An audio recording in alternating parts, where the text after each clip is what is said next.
Flag versus Stephen Curry, new milestone for Steph and new record for Cooper Flag. Super excited si Stephen Curry na makita at makatapat ulit ang kanyang splash brother Klay Thompson sa Bay Area. Muling pagkaharap ni Stephen Curry at ni Klay Thompson, nagkita ang dalawang former teammate sa warm-up at kinamusta ni Stephen Curry si Klay. Well, battle between the legend and the future, Cooper Flag versus Stephen Curry. Anyari sa first defensive possession ng Dallas Mavericks, Ryan Nembhard versus Kenton Post. Easy work for the 7-footer. First field goal naman ng Dallas Mavericks courtesy of Cooper Flag. Driving layup against Jimmy Butler. Stephen Curry turnover, nadulas pa si Draymond Green. PJ Washington with the finish. Anyari kay Stephen Curry sa play na to, nagset pa ng screen instead na mag-switch, kaya ayun, nakalusot tuloy si Ryan Nembhard. Sa first 11 points ng Golden State Warriors, mga idol, 7 points dyan nagmula sa free throw line. Couple of wraparound pass, Brandon Williams to Anthony Davis dunk, and Gary Payton II wraparound pass din kay Moses Moody, reverse layup naman. Nagkaayos na si Draymond Green at si Steve Kerr, mga idol, matapos magkasagutan sa huling laban ng Golden State Warriors. Nag-walkout nun si Draymond Green pabalik ng dugout. Halfway through the first quarter, mga idol, nang ipinasok si Klay Thompson at bilang pang welcome sa kanya ni Stephen Curry sa muling pagbabalik Bay Area ni Klay Thompson, suot ni Stephen Curry ang KT11 na signature shoes naman ni Klay Thompson. Noong mga nakaraang araw, mga idol, nagsabi si Stephen Curry sa media na gusto niyang bumalik si Klay Thompson sa Golden State at dito na magretiro. Nagbigay impact si Max Christie sa offense ng Dallas Mavericks. Pinabagsak pa niya si Stephen Curry. After missing 7 straight games, nagbabalik naman si Al Horford sa lineup ng Golden State Warriors at nakapagtala ng 3 nang ipinasok ni Steve Kerr. Si Cooper Flag nga pala, mga idol, ang youngest NBA player to play on Christmas since LeBron James noong 2003. Naging flamethrower for the Golden State Warriors si Al Horford. Hindi lang isa, dalawa, kundi 4 na 3 ang binitawan niya at perfect pa. Off the bench, mga idol, 4 out of 4.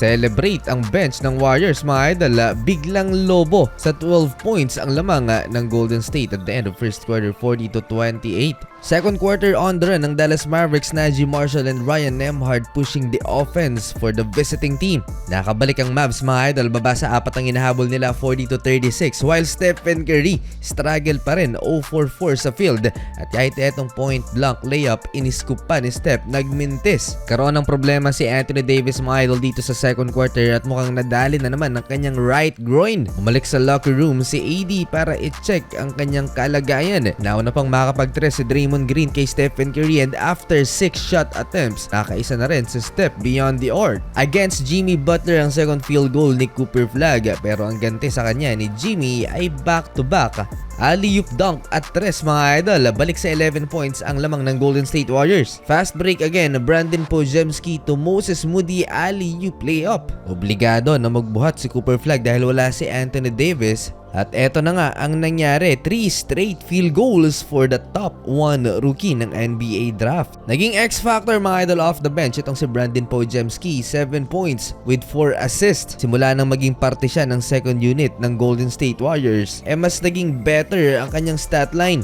Not only si Brandon Podziemski ang dapat bigyan ng credit dahil maganda rin ang naging performance ni Trayce Jackson Davis with 8 points, shooting 4 of 5 from the field. Overall, ang second unit ng Golden State Warriors ang nagdala sa kanila ng laban dahil ang big 3 nilang si Stephen Curry, Draymond Green at Jimmy Butler, hindi ganon kataas ang kanilang scoring production sa first half. Lamang, mga idol, ang Golden State Warriors ng 13, 71-58 halftime. Leading scorer si Cooper Flag at Naji Marshall with 12 points para sa Mavs. Eksaktong isang taon na rin, mga idol, Christmas game ng Dallas Mavericks. Huling nakapaglaro si Luka Doncic for the franchise dahil na-injured nga siya at kinalaunay na-trade sa Lakers. Bago pa man magsimula ang third quarter, kumpirmadong hindi na maglalaro si Anthony Davis for the rest of the game. Hindi naman natuluyan ng injury si Anthony Davis, for precautionary measure lamang ito, ayon kay Shams Charania, para hindi na lumala pa. So it's Cooper Flag versus Stephen Curry show. Steph Curry, napakabilis, mga idol. idol, iwan si Cooper Flag, di na nakapag-contest pa. Sasagot ng 3 si Coop pero nag-airball lang ang rookie. No starting center sa second half, ang Dallas Mavericks bukang-buka ang depensa nila sa ilalim. Still a double-figure lead for the Golden State Warriors. Max Christie poster dunk over Draymond.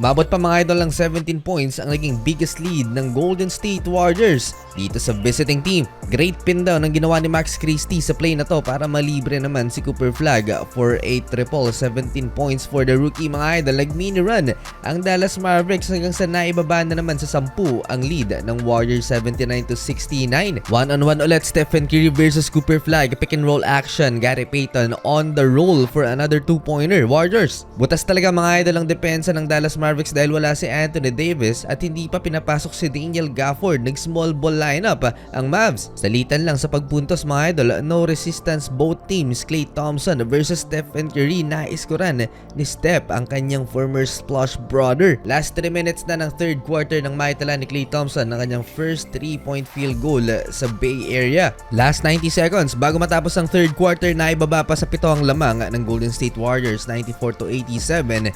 Pero big impact ulit. Hindi lang sa opensa itong si Al Horford, maging sa depensa. May 2 steals and 1 block si Al in 3 quarters. Pareho nang may 19 points si Brandon Williams at si Cooper Flag, habang si Stephen Curry naman ang leading scorer ng Warriors with 18 points. 100-89, 11-point Dub Nation lead. Panibagong milestone at record na naman for Stephen Curry, 26,000 career points. 22nd player in NBA history na makaabot ng ganyang milestone. Fourth quarter mga idol, Cooper Flag cutting dunk over the 7-footer Kenton post. Too fast and too athletic. Pero walang sinabi ang bilis niyang yan kay Gary Payton II. Dinalawahan pa ng supalpal si Cooper Flag. Timing na timing yung pagkakatalo ni GP2. Hindi paligtas ang Golden State Warriors. Last 7 minutes manageable ang lamang ng home team. Balik sa 7 mga idol, 104-97. Cooper Flag driving layup na goaltending si Trayce Jackson Davis. Nagsisimula ng magalit si Steve Kerr mga idol. Nag-commit ng turnover ng Warriors, transition points ng Dallas Mavericks and 1. Hindi satisfied si Stephen Curry sa nilalaro ng kanyang mga teammates habang nasa upuan. Max Christie mga idol, 5-minute mark to cut the lead into 6, 108-102. But Draymond Green, smart play to Gary Payton II, cutting dunk. Last 3 minutes, Stephen Curry versus Cooper Flag. Pangalawang tres pa lamang to ni Steph, pero napakasakit nun sa part ng Dallas Mavericks. Hanggat may oras, may pag-asa pa ang Dallas Mavericks. Fast break, Brandon Williams to Cooper Flag, alley-oop dunk. Ang 25 points na yan ni Cooper Flag ay nasa record books na. Second teenager in NBA history with 25 plus points on Christmas Day, next to LeBron James. Well, panalo mga idol ang Golden State Warriors. Anthony Melton with a dagger 3-point shot.